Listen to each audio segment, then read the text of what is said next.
Hello बच्चों। तो चलिए स्टार्ट करते हैं लेक्चर नंबर 6। बहुत ही इंपॉर्टेंट लेक्चर है ये। ध्यान से देखते जाएंगे, इसमें जो जो मैं कराने वाली। इसका सबसे पहला पॉइंट है एटॉमिक एंड मॉलिक्यूलर मासेस। ठीक है, अब ध्यान से देखना।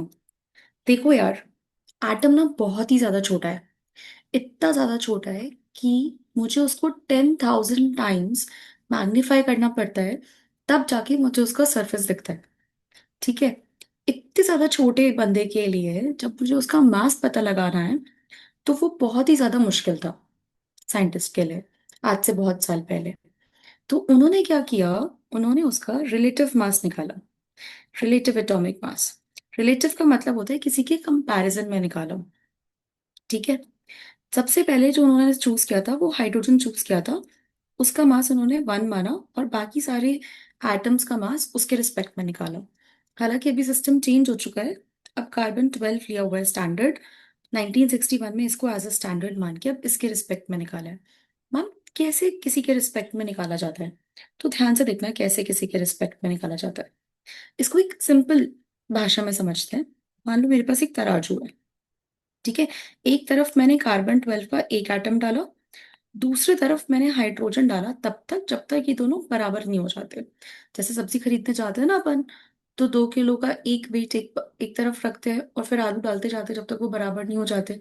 तो बिल्कुल वैसे ही हाइड्रोजन डाला, तो मैंने देखा कि हाइड्रोजन के 12 एटम्स डालने पड़ रहे हैं, तब ये बराबर हुआ। तो फिर मैंने क्या किया, मतलब साइंटिस्ट ने क्या किया, कार्बन 12 के एक एटम का मास मान लिया।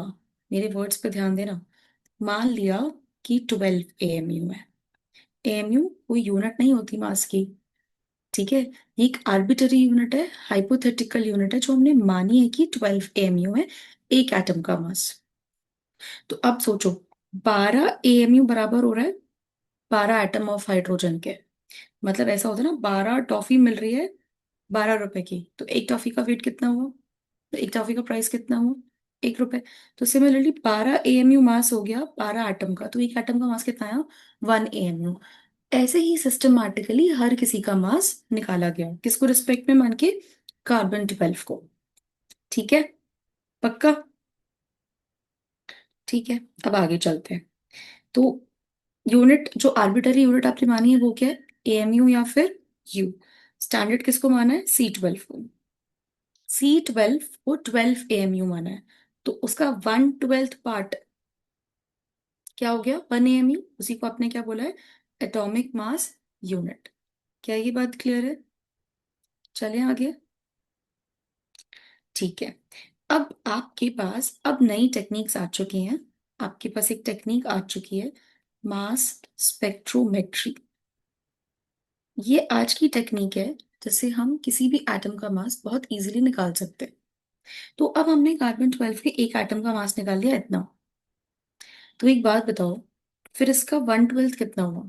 कुछ नहीं, बस इसको 12 से डिवाइड कर दिया, ये वैल्यू आ गई। इसका मतलब यही वैल्यू किसके बराबर है? 1 AMU के। राइट, आपने 1/12 पार्ट को ही तो 1 AMU माना था ना, और यही वाली वैल्यू तो 1 AMU के बराबर आ जाएगी। और जब आपने इसको निकाला, इसका रेसिप्रोकल किया, तो देखो ये वाली वैल्यू हुई 1/6.022 × 10⁻23 ग्राम्स। यहाँ तक क्लियर है? यहाँ तक कोई डाउट है? अगर आपको कोई डाउट है तो आप मुझे कमेंट करके बता सकते हैं। आगे चले। तो देखो, जैसा कि मैंने कहा था कि हमने बहुत सारे एलिमेंट्स का मास निकाला है C12 के रिस्पेक्ट में। तो जैसे हाइड्रोजन का यहाँ पे 1 आया, कार्बन का तो 12 माना ही था, नाइट्रोजन का 14, ऑक्सीजन का 16, फ्लोरीन का 19, नियॉन का 20, सोडियम का 23, ऐसे मैग्नीशियम का 24, एल्यूमिनियम का 27, फॉस्फोरस का 31, हियर सल्फर का 32, क्लोरीन का 35.5, पोटाशियम का 39, कैल्शियम का 40, iron 56, copper 63.5, zinc 65 approximately, bromine 80, silver 108, AU gold मतलब 197। मुझे पता है आपको एक दफा में ये सारे याद नहीं होंगे, बट जैसे जैसे हम क्वेश्चंस की तरफ आगे बढ़ेंगे और इन्हें बहुत ज्यादा फ्रीक्वेंटली यूज करेंगे, आपको ये ऑटोमेटिकली याद होने लग जाएंगे। तो ज्यादा टेंशन की जरूरत नहीं है, बट हाँ, आप कोशिश करिएगा कि आपको ये थोड़ा याद होने लगे। ठीक है, चलिए आगे बढ़ते हैं। नेक्स्ट टॉपिक है रिलेटिव मॉलिक्यूलर मास। देखो यार, आपने अभी एटॉमिक मास निकाला, रिलेटिव एटॉमिक मास C12 को रिस्पेक्ट में मान के। अब हमें मॉलिक्यूलर मास निकालना है। मॉलिक्यूलर मास मतलब मॉलिक्यूल का मास। और मॉलिक्यूल क्या होता है सिंपल भाषा में? Group of atoms. तो जब भी एक से ज्यादा एटम एक साथ जुड़ के क्या बनाएगा? मॉलिक्यूल। तो उसका मास निकालना है मुझे। कैसे निकालते हैं? जैसे ध्यान से देखना, सबसे पहले तो मॉलिक्यूल को देखो। ये O2 है। O2 में कितने ऑक्सीजन एटम्स हैं? दो। तो जैसे ही एक से ज्यादा एटम हुए, दो हुए, उसको मॉलिक्यूल बोलते हैं। ठीक है। अब इसका मास कैसे निकालेंगे? 2 टाइम्स, दो ऑक्सीजन एटम है, एक का कितना मास है? 16। तो 2 16 32। क्योंकि ये एटॉमिक मास की तरह ही है, एटम का ही मास निकाल रहे हैं, बट यहाँ पे एटम की ग्रुप्स है, तो यूनिट वही रहेगी आपकी AMU, या फिर इसको ऐसे लिख सकते हैं 32U। क्या ये बात क्लियर है? ऐसे ही अब O3 को देखो। O3 में, ये आपका O3 है। O3 में क्या करेंगे? 3 टाइम्स ऑफ 16 विच इज 48। और आपकी यूनिट क्या होगी? AMU, या फिर इसे 48U लिख सकते हैं। ठीक है। CO2 कैसे करें? कार्बन का 12, 2 टाइम्स ऑफ ऑक्सीजन का कितना मास है? 16, तो कितना आया? 44U, या फिर 44 AMU, कुछ भी लिख सकते हैं हम। CH4 का कैसे करेंगे? Carbon is 12 plus 4 times of hydrogen की एटम का कितना होता है? 1। सॉरी, कार्बन का 12 है ना, मैंने यहाँ 16 लिख दिया। तो 12 प्लस 4 कितना हुआ ये? 16U, या फिर 16 AM। H2SO4 का कैसे निकालेंगे? 2 टाइम्स ऑफ 1। सल्फर का आपका 32। 4 टाइम्स ऑफ ऑक्सीजन का कितना होता है? 16। तो जब आप इसका सम करेंगे तो ये आएगा 98U, या फिर 98 AMU। सिमिलरली यहाँ पे H3PO4 में देखें, 3 टाइम्स ऑफ हाइड्रोजन का 1। फॉस्फोरस का मास कितना होता है? 31 प्लस 4 टाइम्स ऑफ ऑक्सीजन का मास कितना है? 16। इसकी वैल्यू आएगी जब आप सॉल्व करेंगे 98U, या फिर 98 AMU। ठीक है। तो आप ऐसे किसी भी मॉलिक्यूल का मास निकाल सकते हैं। मैं फिर बोल रही हूँ, मॉलिक्यूलर मास की यूनिट आप हमेशा ध्यान रखिए, AMU या फिर U। क्या ये बात क्लियर है? चलिए आगे बढ़ते हैं। नेक्स्ट टॉपिक है एवरेज एटॉमिक मास। ठीक है। आपने अभी ऊपर नोटिस किया होगा कि मैंने क्लोरीन का मास जो है वो 35.5 रखा था। ये क्यों रखा था? ये क्या हुआ ऐसा? एक्चुअली क्या है, कभी कभी कुछ एटम्स जो होते हैं किसी एलिमेंट के, वो अलग अलग आइसोटोपिक फॉर्म्स में रहते हैं। तो ऐसी सिचुएशन में हमें उनका एवरेज मास लेना पड़ता है, जिसका फॉर्मूला क्या होता है? तो ध्यान से देखें, समेशन ऑफ XI/MI/100। अब ये एक्स क्या है? ये परसेंटेज अबंडेंस है, मतलब वो नेचर में कितना मिलते हैं। एम क्या है? उनका मास, उसी आइसोटोप का मास, डिवाइड बाय 100। अब आप मुझसे बोलेंगे मैम ये तो कुछ समझ में नहीं आया हमें। मुझे पता है आपको कुछ समझ में नहीं आया। चलो इसके ऊपर एक क्वेश्चन करते हैं, तब समझ में आएगा ये। ध्यान से देखना, स्क्रीन पे आपके एक क्वेश्चन है। क्या बोल रहे हैं? Oxygen exist as 3 isotopes. Oxygen के 3 आइसोटोप्स हैं। यहाँ पे लिख भी लेते हैं आप। ये 16 8 वाला, ये 17 8 वाला, और ये 18 8 वाला। इसकी परसेंटेज अबंडेंस क्या है? परसेंटेज अबंडेंस मतलब नेचर में कितना मिलता है। मैं फिर बोल रही हूँ, जैसे मान लीजिए अगर मैं 100 एटम्स लेती हूँ ऑक्सीजन के, तो 90 एटम्स मुझे ये वाला मिलेगा, 16 वाला। 7 एटम्स मुझे 17 वाले। 3 एटम्स मुझे 18 वाले। ठीक है। अब मैं इसका एवरेज कैसे निकालूंगी? एवरेज मास कैसे निकालूं? तो ध्यान से देखो, मैंने आपको फॉर्मूला बताया, परसेंटेज उसका मास। तो परसेंटेज 90, उसका मास 16। ऐसे ही यहाँ पे आपका परसेंटेज 7 है, और आपका मास कितना है इसका? 17। सिमिलरली यहाँ पे देखो, इसकी परसेंटेज 3 और मास कितना है? 18, डिवाइड बाय 100। तो ये जो भी वैल्यू आएगी वही इसका क्या होगा? आंसर होगा। मैं कैलकुलेशन नहीं कर रही, वो आप कर सकते हैं। ठीक है। क्या यहाँ तक क्लियर है? पक्का। चलिए आगे बढ़ते हैं। ये क्वेश्चन देखते हैं। If an element M has M average, मतलब यहाँ पे एवरेज मास ही दे रखा है आपको 51.7, बोल रहा है find relative abundances of M50 and M52 isotopes in nature. Assume M exists in only two allotropic forms in nature. हमें बोल रहा है कि भैया जो M नाम का एटम है वो उसके दो आइसोटोप्स हैं, एक 50 वाला और एक 52 वाला, और उसका एवरेज मास दे रखा है 51.7। तो बोल रहा है अब उनके परसेंटेजेस बताओ, मतलब कितना उनका रिलेटिव अबंडेंस है वो बताओ। तो सुनो, ये जो M बंदा है ये मुझे दो में मिला है, एक M50 और एक M52। अगर मैं M50 वाले की परसेंटेज रिलेटिव अबंडेंस मान लेती हूँ, लेट्स से एक्स, तो भैया इसकी कितनी होगी? देखो दोनों की मिला के 100 होने वाली है, तो अगर इसकी एक्स है तो इसकी कितनी होगी? 100 - X%। राइट या रॉन्ग? अब बस कुछ नहीं, फॉर्मूला लगाओ। एम एवरेज, एटॉमिक एवरेज का फॉर्मूला क्या होता था? याद करो, इसकी परसेंटेज इसका मास, मतलब 50 × X प्लस इसकी परसेंटेज इसका मास, मतलब 52 100 - X और डिवाइड बाय 100 इसी की वैल्यू क्या दे रखी है देखो क्वेश्चन में, यहाँ पे 51.7। तो आप एक्स निकाल लेंगे।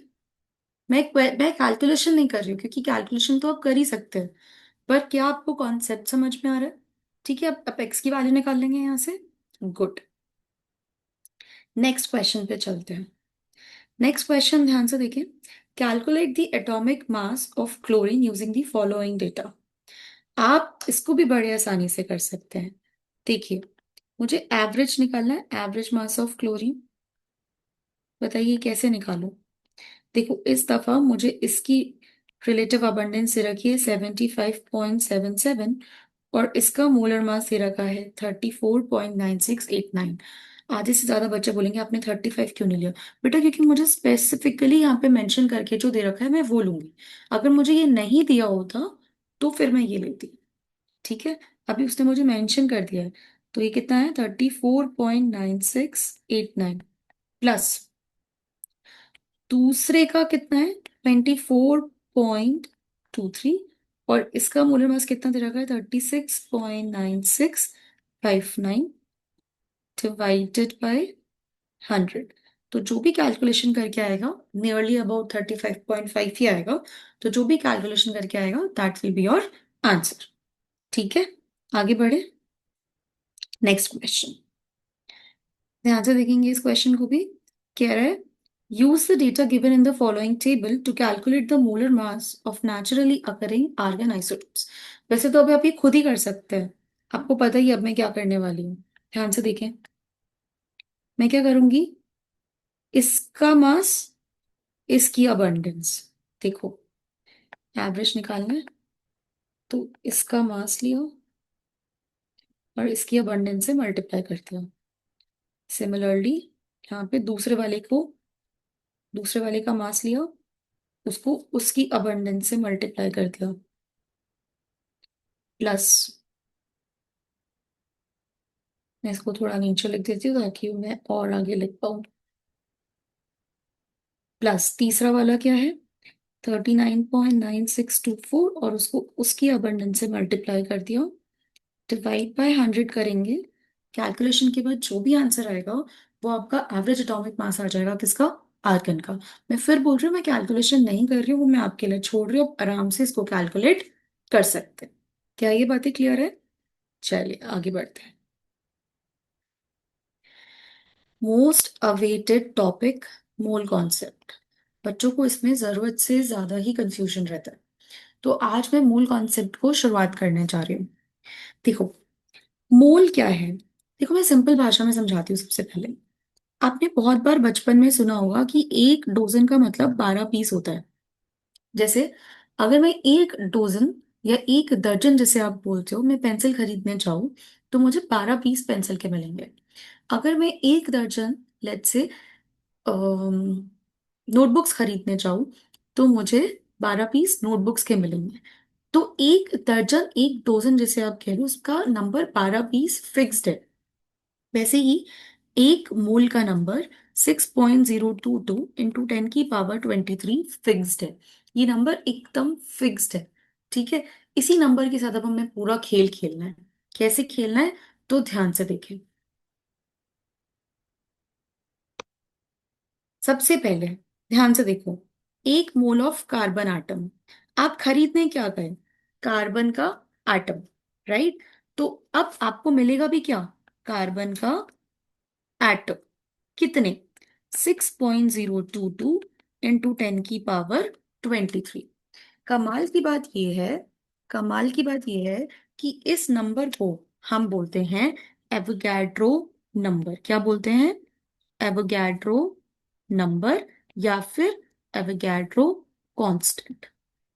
क्या बोलते हैं, एवोगैड्रो नंबर या फिर एवोगैड्रो कांस्टेंट। किससे रिप्रेजेंट करते हैं हम इसे, या तो कुछ लोग इसे एन से करते हैं, या तो NA, स्मॉल ए नहीं कैपिटल ए, स्मॉल ए तो सोडियम हो जाता है, या फिर कुछ लोग इसे N0 से रिप्रेजेंट करते हैं। किससे, एन, N0 या Na, किसी से भी कर सकते हैं। ठीक है, मैं यहाँ पे NA से करने वाली हूँ, आप जिससे चाहे कर सकते हैं। चलिए आगे बढ़ते हैं। 1 मोल ऑफ Cu एटम। अरे यार, एक बात बताओ, Cu सिंगल है ना, सिंगल बंदा है ना, एटम है ना, एक से ज्यादा बंदे तो है नहीं, सिंगल बंदा है। तो अगर ये एटम है तो यहाँ मिलेगा भी क्या, एटम ही मिलेगा। कितने, 6.022 इंटू 10 की पावर 23। अब आप इसको देखो, H2 को देखो। H2 जो है वहां पे 2 एटम्स है। जैसे ही ग्रुप ऑफ एटम हुआ, एक से ज्यादा एटम हुआ, तो आप उसको क्या बोलते हो, मॉलिक्यूल। तो अब आप खरीदने भी मॉलिक्यूल गए हो तो मिलेगा भी मॉलिक्यूल। कितने, 6.022 इंटू 10 की पावर 23, 1 मोल है ना। अब इधर देखो O3 को देखो, O3 3 एटम्स है ना, 3 एटम्स है तो एक मॉलिक्यूल हो गया। तो इसमें क्या मिलेंगे, O3 के मॉलिक्यूल्स। कितने, 6.022 इंटू 10 की पावर 23। इसको देखो, N3 नेगेटिव। अगर किसी बंदे पे पॉजिटिव या नेगेटिव चार्ज होता है तो उसको हम आयन कहते हैं। तो यहाँ पे हमें क्या मिलेंगे, N3 नेगेटिव के आयन। N3 नेगेटिव को अजाइड बोलते हैं।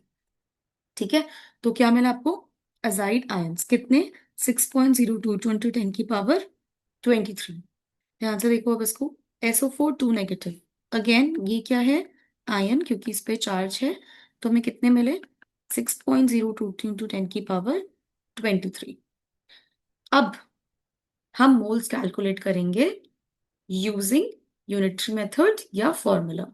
मैं आपको हर चीज की ट्रिक बताती जाऊंगी साथ साथ में, आपको टेंशन लेने की जरूरत नहीं है, आप बस वीडियोस को लाइन बाय लाइन देखते चलो। सबसे पहला क्वेश्चन है, calculate number of moles in 6.022 into 10 की power 20 atoms of copper. Try and understand एक चीज, दिया क्या है, एटम, पूछा भी क्या है, एटम के अंदर में मोल्स। मतलब जो दिया है उसी के मोल्स पूछे हैं। मेरी बात को, मेरे वर्ड्स को बहुत अच्छे से पकड़ना, ये आपको समझ में आएगा धीरे धीरे जैसे जैसे मैं मूल कॉन्सेप्ट पढ़ाऊंगी, कि जो पूछा है उसी के मोल्स पूछे हैं। ठीक है, तो ध्यान से देखो, 1 मोल में कॉपर एटम के कितने एटम्स होते हैं, 6.022 इंटू 10 की पावर 23। मैम आपने उल्टा क्यों लिखा है इस दफा, क्योंकि यूनिटरी मेथड सिखा रही हूँ मैं आपको, ध्यान से देखो, मैं साइड में सिखा रही हूँ। मान लो 2 मैंगो 10 रुपए के हैं। ठीक है, तो आपसे कोई पूछ रहा है 7 मैंगो कितने के हुए, तो मैंगो को मैंगो के नीचे रखना है, रुपीस का आंसर रुपीस में आएगा। करना क्या है, इस नंबर को इससे cross multiply, 7 into 10 divided by इस नंबर से डिवाइड, तो आंसर आ जाएगा। इसको यूनिटरी मेथड कहते हैं। वही मेथड अब मैं यहाँ अप्लाई करने वाली हूँ। एटम दिए हैं, तो एटम को ही मैंने लेफ्ट में लिखा है, ताकि मैं यहाँ पे इसको भी सीधे लेफ्ट में लिख सकूं। एटम को देखो, मैंने एटम के नीचे लिखा है, तो कॉपर के मोल्स के नीचे आएंगे। कैसे, इस नंबर को इससे मल्टीप्लाई किया, देखो 6.022 इंटू 10 की पावर 20 इंटू 1 डिवाइड बाय इस नंबर से डिवाइड कर दिया, 6.022 इंटू 10 की power 23। So the answer will be 10 की पावर -3 मोल्स। ये यूनिटरी मेथड है। फॉर्मूले से कैसे करेंगे, तो फॉर्मूला होता है, number of moles is equal to given number of molecule atom या आयन डिवाइड बाय Na। मैं फिर बोल रही हूँ, ये फॉर्मूला सिर्फ तभी एप्लीकेबल है जब देखो, एटम पूछा, एटम ही दिया और उसी के मोल्स निकल पाए। मॉलिक्यूल देता, मॉलिक्यूल में ही मोल्स निकल पाता। ठीक है, ये धीरे धीरे आपको आगे और समझ में आएगा। तो ये ध्यान से देखो, इसको कैसे निकालेंगे हम, नंबर ऑफ मोल्स कैसे निकालेंगे यहाँ पे। कितना दिया है उसने वैल्यू मुझे, 6.022 इंटू 10 की पावर 20 डिवाइड बाई एन की वैल्यू कितनी है, 6.022 इंटू 10 की power 23। So the answer is 10 की पावर -3 मोल्स। क्या यहाँ तक समझ में आया। चलिए आगे बढ़ते हैं, अब इस क्वेश्चन को देखते हैं। इस क्वेश्चन से आपको काफी सारी चीजें क्लियर हो जाएंगी। क्या बोल रहा है, नंबर ऑफ मॉलिक्यूल्स बताने हैं O2 के, और एटम्स ऑफ ऑक्सीजन बताने हैं 2 मोल्स ऑफ O2 के। धीरे धीरे इस क्वेश्चन को आगे बढ़ाएंगे। सबसे पहले मुझे दिया क्या है, मॉलिक्यूल। तो मैं मॉलिक्यूल में मॉलिक्यूल ही निकाल सकती हूँ। मेरे कहने का मतलब है 1 मोल O2, क्योंकि ये मॉलिक्यूल है, ध्यान से देखना, तो इसमें मिलेंगे कितने, 6.022 इंटू 10 की पावर 23 O2 के मॉलिक्यूल्स। राइट। अब अगर 1 मोल में इतने हैं तो 2 मोल O2 में कितने मॉलिक्यूल्स हुए, कितने मॉलिक्यूल्स हुए। अभी सिखाया ना, क्रॉस मल्टीप्लाई करो 2 को 6.022 इंटू 10 की पावर 23 से, डिवाइड करो 1 से, तो आपको O2 के मॉलिक्यूल्स मिल जाएंगे। अभी मैं पूरा मॉलिक्यूल्स के लिए कैलकुलेशन कर रही हूँ। फॉर्मूला यूज करेंगे। तो क्या फॉर्मूला था, अभी अभी सिखाया, नंबर ऑफ मोल्स कैसे निकालते हैं, गिवन नंबर आपको जो दिया है, गिवन नंबर अपॉन एन। अभी मुझसे तो वो गिवन नंबर ही पूछ रहा है ना, तो गिवन नंबर,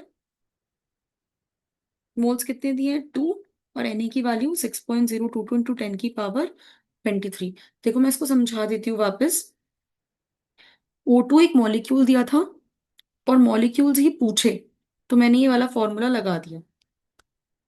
लेकिन जैसे ही O2 दिया और कुछ और पूछा, एटम्स पूछे, मॉलिक्यूल दिया पर एटम्स पूछे, तो ये फॉर्मूला नहीं लगाऊंगी।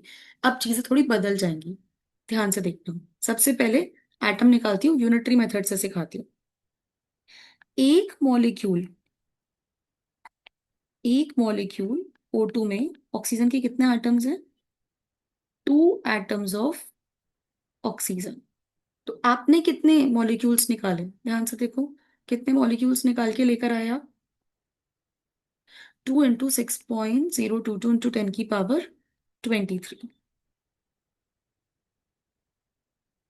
इतने मॉलिक्यूल्स में कितने एटम्स होंगे, मॉलिक्यूल को मॉलिक्यूल के नीचे, तो फिर इसको इससे मल्टीप्लाई करो, डिवाइड बाय दिस। तो 2 इंटू 6.022 इंटू 10 की पावर 23 इंटू 2 डिवाइड बाय 1, इतने एटम्स आएंगे ऑक्सीजन के। आया समझ, ये यूनिटरी मेथड से किया।